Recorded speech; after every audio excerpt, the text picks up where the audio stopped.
Hello, welcome to the Sideboard here at the StarCityGames.com Open Series in Portland. I am Nick Miller alongside Stephen Girdner. How you doing, sir?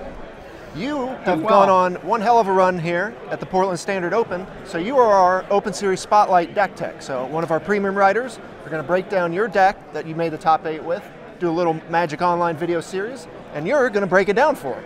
So I'm going to go over your deck. You're going to tell me why you're playing it, how you played it, and how it's so awesome. Why we're playing it.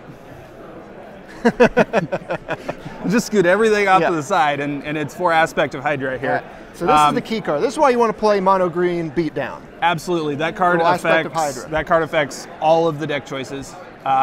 Since Aspect of Hydra was printed, I've been playing a 4 of. It was bad the previous standard season until the most recent Dragon set came out, and I got all kinds of toys. Death Mist Raptors, Den Protector. Everybody knows how good that card is, and it's twice as good with Aspect of Hydra. Right. So we've seen iterations of this deck before. A long time ago in Theros Return to Ravnica Standard, guy up in Milwaukee top-aided with a mono green beatdown deck that did like Burning Tree Emissary and the Brush Strider and all that stuff. You're doing a similar thing. You got Elvish Mystic. I was actually doing this at the same time. All right. I top-aided PTQs on consecutive weekends with this, and top-4'd the Super Sunday series at GP Portland with the older version of it. And then we lost Experiment 1, and that was a sad day. I'm still trying to make up for it. We got four very vanilla creatures here at the low end of the curve, because there has to be something there to support the cards that care about devotion. Reverent Hunter.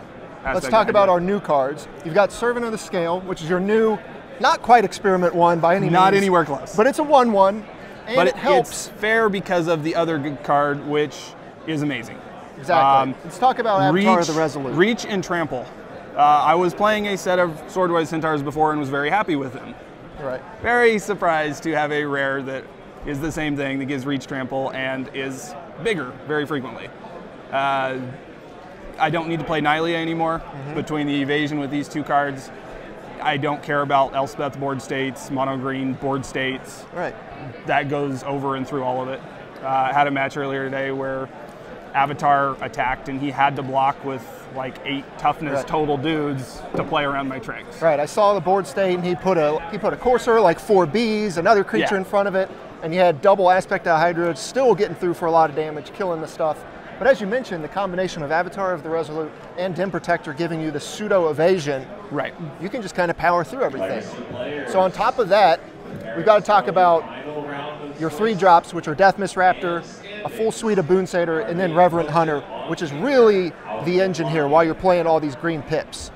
Yes. A couple days ago, I dropped the 4th Reverent Hunter because it always sides out against control, and I wanted to be in a good place against control for the weekend. Right. Boon Satyr is well positioned right now, and Den Protector, Death Mist Raptor. Yeah, what can be said about those cards? Of course, you have Surrak here, which enabled you a turn 4 win on camera earlier today, which was pretty awesome, where you got to go Boon Satyr into your Surrak. Did you see the 2 cards left in my hand on that? I did not see those. It was double Aspect. Don't even need them, but you had them. Right? Yeah. What's the biggest number you've attacked with Aspect of Hydra with? Oh, I don't know. Previous standard, I should have played a Fog out of the sideboard and fogged one of those hexproof decks that was gaining life, and he was at 36 life, and I cracked back for 44. So it was big numbers. Yeah, big numbers. Not bad. Yeah. So you've got a lot of tricks in the deck. You've also got the one of Become Immense and the one of Ranger's Guile, which gives you a little bit more resilience to some spot removal. Yes. Burn spells in particular. Yes. All right, and then the 2 Nykthos, you know, not really a devotion deck, but you definitely can create board states where the Nykthos provides that acceleration. Yes. I want to be playing like 1 3/4, because every once in a while it's bad mana, but it does enough for you that it's worth having a couple. All right. Let's talk about the sideboard, where you have a lot more tricks. You've got your full suite of Ranger's Guile, which is just insane in the matches where people are just trying to kill everything. Right. 2 Gather Courage. Talk about that number. I didn't get to cast that card this weekend. I've been playing this deck on Magic Online quite a lot, and mono red aggro is prevalent in that meta, and Gather Courage is amazing against all their little burn spells. It's something I can do while I'm tapped when I get any of the little guys down and protect them, and it buys you a turn, and buying one turn is often all I need against the aggro decks. Yeah. So. Screwing up a Searing Blood with a tapped out spell. Yes. Strong game, I would say. Yes. Now, I like this card here. Mistcutter Hydra had a lot of play back in the day when Mono Blue Devotion was a thing. You're bringing it back and forth with 3 copies. It has been wrong in my estimation up until the last couple weeks. I went up to 2 last Friday and up to 3 on Saturday morning at the event site here. The 5-color Blue Dragons deck really kind of didn't turn out to be as strong as a lot of people thought it would. However, at this event anyway. Right. However, it warped the control just a little bit, and there's a lot of blue going on in the control. Oh, yeah. And when you bring this in with a set of Rangers Guiles against control, you want them to tap out to wipe the board. Right. Just opens you up for a green fireball. I saw you win your match to go 9-0 on Saturday by playing a Mistcutter Hydra and having a Become Immense just to kill them right there. That was fun. Yeah. Of course, you got some game life here between a Feed the Clan and some Nylea's Disciples.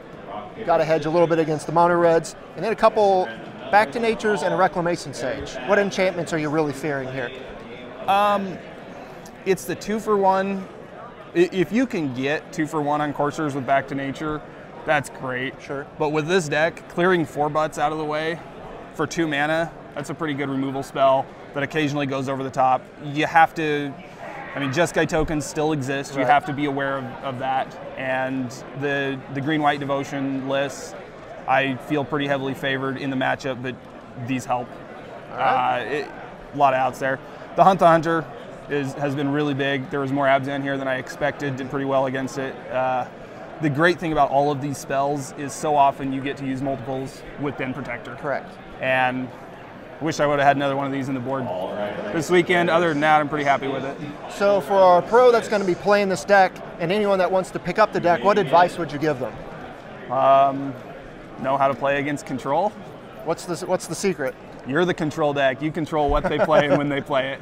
All right. Don't extend and make it easy for them. You know, you play a dude and wait till they kill it, and then you play the next one. And it's a lot of fun. It's a fun deck. All right, Stephen, well, thanks for joining me here in the Sideboard. Thank you. Good luck in the top 8. Everyone that's watching, enjoy the video series coming up that's going to showcase the mono green aggro deck.